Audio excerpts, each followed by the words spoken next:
Welcome back to my Capitol Report, A Different View. It was a historic day when Joe Biden of Delaware left the Senate. 36 years of service, and he was elevated to the post of vice president. His name had been synonymous with his state, and legendary stories of Joe Biden getting on Amtrak, running from the Capitol to catch the train and be home in Delaware with his family. And now Joe was gone, and Delawareans faced an election that they'd never dreamed of. Who would succeed Joe Biden? Their choice, Chris Coons. Chris Coons has invited us into his office today. And Chris, it's good to be with you. Thanks, great to have you with me. I think about this office and what this corridor means to both of us. Because when I was a college student, I worked in this corridor as an intern for U.S. Senator Paul Douglas of Illinois. You had a similar story. I worked right down the hall for Bill Roth, the then senior senator from Delaware, and it was a great experience. Worked with a great group of folks. My story's similar. Your path from there to the United States Senate took some interesting turns. A little circuitous, yes. Yes, and why don't you tell us a little bit about what happened to your life, college and beyond? Well, as a junior in college, I took a semester at the University of Nairobi in Kenya, which was a remarkable experience for me. I got to travel all over East Africa. I got to do work in different places throughout Kenya. And like you, my exposure to Africa had a profound effect on me and really challenged some of my core political beliefs, some of my engagements, and some of my sense of America's place in the world. I went back to my senior year in college. Just as a footnote, though, today you chair the Africa Subcommittee of the Senate Foreign Relations Committee. Yes. After college, came here to Washington and worked for a research institute on South Africa, wrote a book, and then had a chance to go to South Africa and work for the South African Council of Churches when then Bishop Tutu had just taken over the leadership of it. That was an amazing experience for me. And then went back to Kenya, to Uganda, to Tanzania, to Egypt, and that was really a fairly transformative year for me. And then you found your way to Yale. Yeah, well, that was a couple more years later. I worked with the Coalition for the Homeless in New York. I worked on a U.S. Senate race. I helped launch a nonprofit. And then I went to Yale Law School. It was a great law school. It was an interesting experience. I met some great people, had some challenging professors. But I started auditing classes at the Divinity School in my first year and found myself more and more engaged and moved by the work that a lot of the teachers and students were doing there. And ultimately at church one Sunday, the admissions director, who was a member of the same Presbyterian congregation I went to, said, you know, we do allow lawyers to actually become registered students at the Divinity. And I sort of thought there were these, little barriers that said, lawyers and other sinners, sort of not allowed as full-time students. So I enrolled and then extended for a year. I did a year full-time at the Divinity School and got a master's in ethics from the Divinity School. Some people would think that's a built-in conflict, being a lawyer in Divinity School. Were you torn as to your future career? I mean, I think our founders would have seen them as profoundly reinforcing. I think in the last century, you're right, folks see the practice of law and being trained in ethics as fundamentally in tension. I've done a lot of lay preaching. I seriously considered a career in ordained ministry.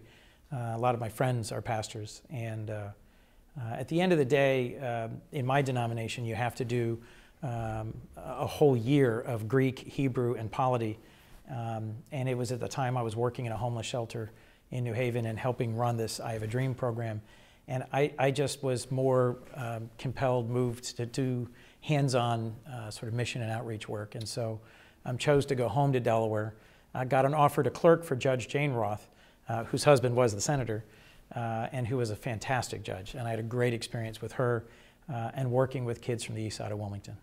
So I won't dwell on your campaign, which got a lot of national attention, but I will tell the viewers that there were a lot of people who didn't think that you had a chance in this race early on. And a lot of us who believed in you because we've known you for a long time and know your background and your skills, which one you haven't mentioned, you were involved in some debates, were you not? Yes, I spent a lot of college in something called the Parliamentary Debate Society, and it's a totally unstructured debate. You get handed the topic when you walk in the room, and it is often a fairly whimsical or kind of off-the-wall topic, and it focuses on your ability to debate rather than do research. And the audience and your opponents are encouraged to heckle you. This sounds a lot like the Senate. Yeah. It's actually modeled on the Prime Minister's question period in Parliament, which, if you've seen it on TV, is just this raucous exchange where there's a in the background, yelling. rubbish. Exactly. Well, that's the environment, you know. And so, over 4 years in college, I went to dozens of colleges all over. Actually, the University of Chicago hosted nationals my first year. I went overseas a couple of times. I went to the World Debate Championships in Canada and in Scotland, and met people from all over the English-speaking world. And you did pretty well in those, I understand. Okay. Yeah, you did better than okay. And we're glad to have you in the Senate, and we're in your new office, relatively new office here. And I asked my colleagues, what's in this office that you'd like to share with the people who are watching? What have you brought here that's important to you? Well, there's a couple things. There's a lot of pictures of my wife and kids over here. We've got a collection of all of our Christmas cards. We've got pictures from when I was sworn in. We've got pictures from a great day on the beach we had as a family. And your dog. And our dog Riley, our Labradorkie, who is a shelter rescue dog. He's part lab, part corgi. I try and make him sound a little better than, he is just a mutt. He's a lovable mutt, but he's a blend of Labrador and corgi. He was a Christmas gift 3 years ago. And it was probably the best Christmas we'll ever have. My son Michael had been praying every day for a puppy for months and months. And I've actually got this on video of him just, you know, tears running down his face. And it's a Christmas miracle, you know, with this puppy. It was a magical day. Good job, really Dad. Great. I've got paintings throughout this office that have been loaned to me by Delaware artists. This one actually is by my veterinarian, who's a neighbor and a friend and a great artist. And over here, I've got a framed American flag and a certificate from a good friend of mine.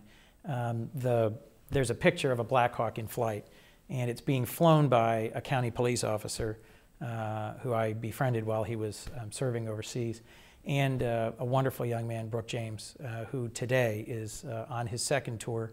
He's flying medevac missions in Afghanistan right now. And I wanted to put that in a place in my office where I would see it every day and think of him every day. Senators from Delaware, including your colleague Tom Carper, come to know the Capitol building very well, but I would guess that the second most well-known building to you is Union Station. That's right. Where the Amtrak trains leave just 2 or 3 blocks from the nation's capital. Tell me about using Amtrak, which has become somewhat legendary when it comes to Delaware senators. I take Delaware Avenue, is actually the avenue that goes from the corner of the Capitol straight to Union Station, which I find amusing. I'm usually on the 625 down and the 7 or the 710 back. And how long does it take? 2 hours each way. It's about 7 minutes from my home to the train station in Wilmington, give or take a few seconds. So we've got it down to a pretty finely honed schedule. Being able to get home, even though it's often 15 minutes or half an hour before they go to sleep, and just hear about their day, pray as a family, spend some time together, concluding the day, visiting with my wife before we all go to bed. It is a great blessing. I'm going to save the most important question to last. Sure. I think you're ready for it. Chris Coons, what are your connections to the state of Illinois? Oh. My mother grew up in Western Springs. There you go. Senator Kirk is apparently a New Trier graduate, which was the arch rival of my mother's high school. So I've tweaked him about that more than once. My grandparents were Illini, and they were from DeKalb and Galena, respectively. And I have a number of cousins and far extended family now that live in Illinois. It's a great state. I've been there more than a dozen times. And I hope to be back there at some point in the future. We're going to welcome you too. Thanks, Chris. Thank you. Thanks, Dick.